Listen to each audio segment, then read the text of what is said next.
new Xerjoff Torino 24 and Louis 25. And when you buy fragrances from Xerjoff.com like I did, you get like a bunch of samples. So in fact, I got about 4 of them. Starting things off with Louis 25. This is a part of their 2 newest releases, Torino 24. The Torino series in line has been pretty enjoyable for me personally, but mostly going to be like 21, etc. And I was excited to see that 24 just came out. So here we have Louis 25, and this is an inspiration around Louis the 25th, who ruled France, I think, for about 50 years, and more specifically about some kind of wine library. And when you understand that, you'll start to understand some of the notes that's in this fragrance as well, including champagne, including some old school aspects to it as well, like lavender, giving this barbershoppy vibe, but a lot more than that, and actually pretty damn unusual. The box presentation, as always with Xerjoff, has to be A1, except if you like to present your fragrances as such, then it could definitely be a problem because their boxes take up a lot of space. And as you guys can see, I have an entire shelf of Xerjoffs right behind me, and there's no way I could have saved the boxes. I don't even know where I'm gonna put the next Xerjoff, but it is what it is. So this fragrance in itself, the actual notes, I think are pretty interesting to mention. Otherwise, usually I'm just talking about what it smells like. But it includes champagne, plum, saffron, there's rose, hazelnut, there's also coffee, lavender, cacao, sandalwood, incense. I mean, you guys, the notes sound amazing. And like with a lot of Xerjoff fragrances, this one transitions significantly.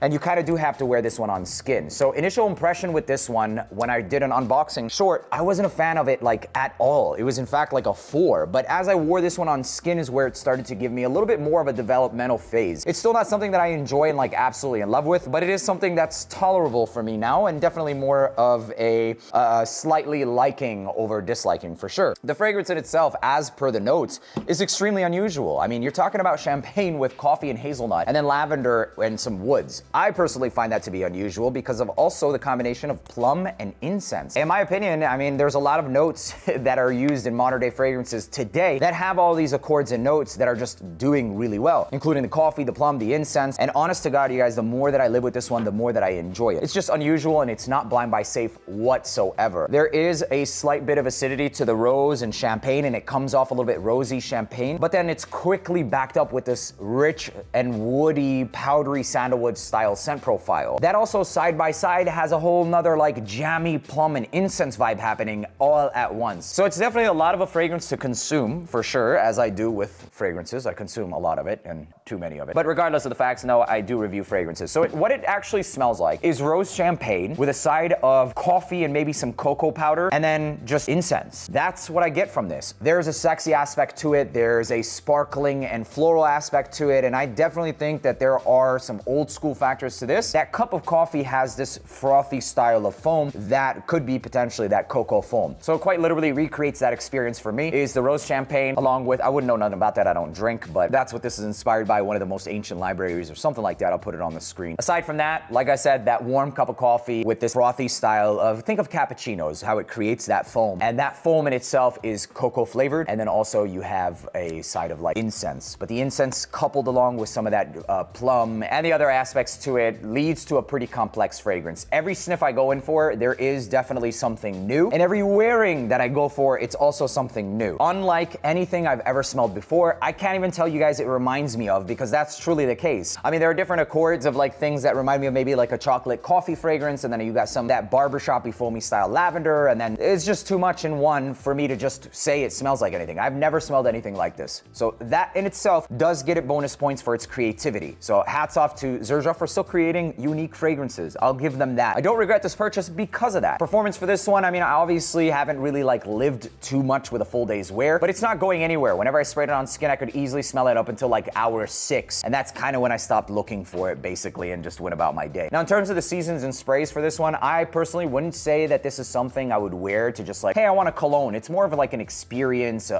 aura, a vibe. And that's where you tread into when you start to expand into more luxurious and niche fragrances. And that's kind of the case with this. So more appropriately, going to be for the spring and the fall time, even during the winter time, but you can get away with this all year round. I personally wouldn't recommend spraying this more than about 6 times just because of the fact that it can be polarizing, considering its unique scent profile and everything else. My final rating for this one, where it initially started as like a 4.7, I'd say right now is like a 6.25, because it's significantly, at least since the first day of wearing it, has changed in terms of my experience, and I would even say scent profile. First time you atomize a fragrance, it's introducing some oxygen molecules, and it will shift a little bit.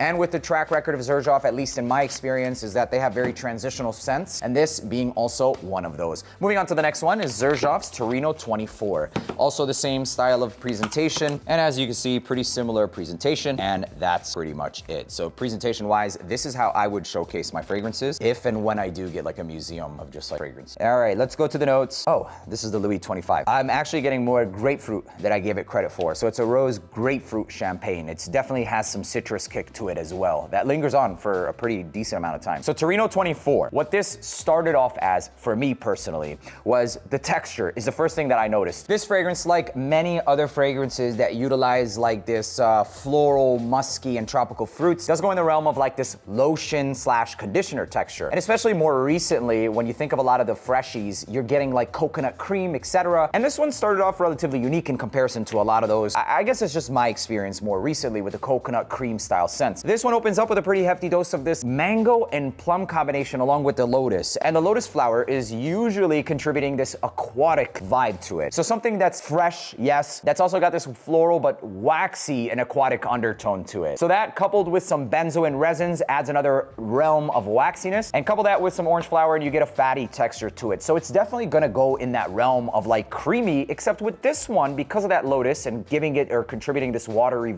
accord, it makes it seem like it's a conditioner texture rather than something that's straight up lotion or watered down lotion, if you will, making it easier to wear, more appropriate for more seasons with humid climates, because generally speaking, a thicker scent is harder to wear during an already thick, humid environment. With that being said, I get this conditioner style scent along with a pretty hefty dose of this plum and mango combination that's pretty damn good. It's tropical, it's exotic, and it's unique at the same time. It definitely doesn't go like overdose of mango or overdose of plum. It rather just smells like a pretty good balance of both. So don't expect something that's just going to be pretty intense in either or, but rather it's a melody of tropical fruits. It's almost like a chopped up bowl of salad along with that creamy style of mousse. I wouldn't say vanilla because it doesn't really have any vanillic accords to my nose, but as this one starts to dry down, the oak moss does contribute a little bit more of this earthiness and a thickness, and the patchouli as well, and it starts to really transition into something that's a lot more musky, thick, and that's pretty much it. That's the best way I could describe it. It's thick. The styrax does start to give off a little bit of this tree sap like accord, which starts to take it in a different realm that I personally don't enjoy. The opening is like a 9, man, and as it started to dry down, that slightly mild vanillic undertone along with the piney nature of styrax does take it in a realm that I personally don't enjoy as much. It almost gives it like this oriental touch that shouldn't necessarily be there, at least in my opinion, in the scent profile. Not really shouldn't be there, because obviously, like, who am I to say whether it should or shouldn't, but I would have enjoyed if it wasn't there, rather. And that's pretty much it. You couple that waxy oriental piney nuance along with some more oak moss that in itself can create an even more wet woodsy vibe, and that's what you kind of end up with, is this transitioning scent of like light, creamy, tropical, and fresh into a more foresty, wet, and mossy style of scent profile. The opening was fantastic. The dry down is a little bit of a letdown for me personally, and initially the rating would have been a 9, and the dry down is more like a 6.8 to a 7. And so overall total score for Torino 24 for me, I would say is a solid 7.9 to 7.95. I don't even want to give it an 8 just because of dry down, but I have to emphasize that opening is absolutely outstanding. I think it is worthy of an 8, maybe with more experience, because as I stated with